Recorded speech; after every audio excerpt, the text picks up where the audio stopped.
ब्रह्मा कुमारीज में भी क्या हम श्राद्ध, क्या इसको मनाते हैं, कुछ करते हैं, इसकी कुछ विधियां श्राद्ध की? ऐसा है कि प्रजापिता ब्रह्मा कुमारीज में भी हम लोग श्राद्ध को मानते हैं जी। और कहा जाता कि जो भी बाबा के इस यज्ञ से, यानी जो इतनी बड़ी संस्था है कि हाँ जी। जो हमारे आदि रत्न थे जिन्होंने इस ईश्वरीय विश्वविद्यालय को शुरू किया जी।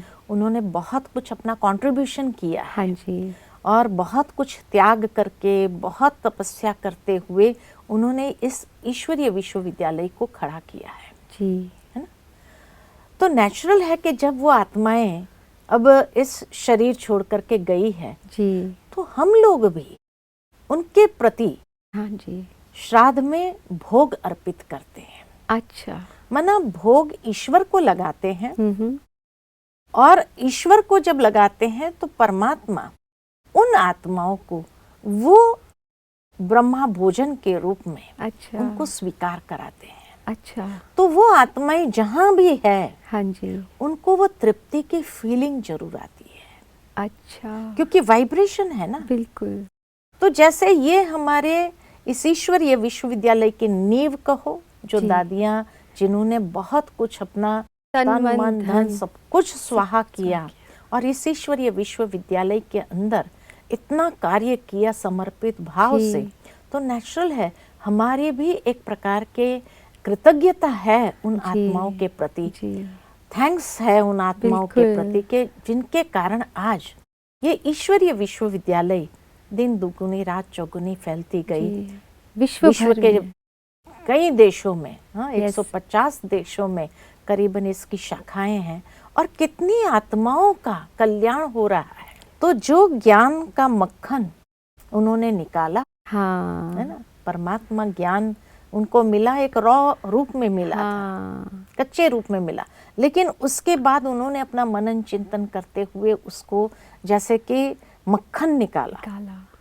और मक्खन निकाल करके उन्होंने हमें दिया। हाँ जी। और वो मक्खन आज हम सारे विश्व के अंदर बांट रहे हैं।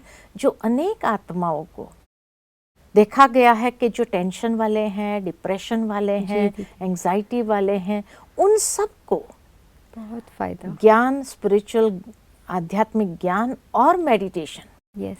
कितना फायदा कर रहा है। बहुत ज्यादा दीदी। तो इसीलिए जब भी ये 16 दिन श्राद्ध के होते हैं, हाँ जी, तो हम सभी भाई बहनें अंतिम दिन जो होता है, वैसे भी कहा जाता है कि हर एक की तिथि तो अलग अलग होती है, हाँ तो जी, हर एक की तिथि पर तो नहीं लगा सकते हैं, जी। लेकिन अंतिम दिन अमावस्या के दिन। हाँ, जी। अमावस्या के दिन कहा जी। जाता है कि सबका इकट्ठा भोग। ओके। तो वास्तव में हमारे पास जितने भी हमारे इस ईश्वरीय विश्वविद्यालय के पूर्वज हैं, हाँ जी। उन सब की लिस्ट होती है। अच्छा। और वो लिस्ट जो है वो उस भोग की थाल में रखा जाता है। अच्छा।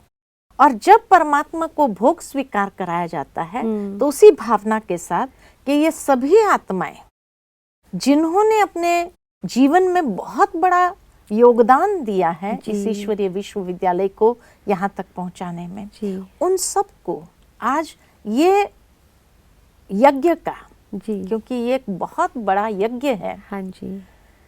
इस यज्ञ का ब्रह्मा भोजन जरूर स्वीकार कराया जाए।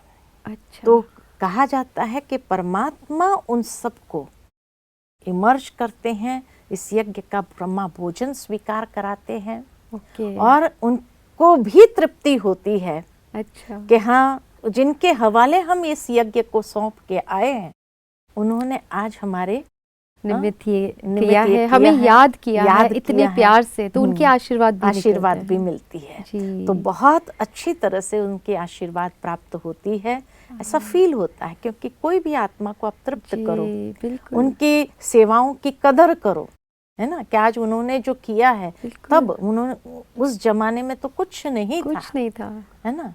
वो गंगा के किनारे बैठ करके ज्ञान सुनाते थे, न घर होता था, इतना त्याग किया है, इतना सहन किया है उन्होंने, तब जाकर के आज ये इस ईश्वरीय विश्वविद्यालय के अंदर आज इतना, हाँ जी, ये जैसे वट वृक्ष के रूप में बढ़ता ही जा रहा है, फूलता गया। तो इसीलिए जो चीज़ उन्होंने की उसके प्रति हमें भी एक प्रकार के कृतज्ञता है, जी, हमारे अंदर ग्रेटिट्यूड है कि जी। हाँ उनके कारण आज हमारा अस्तित्व है।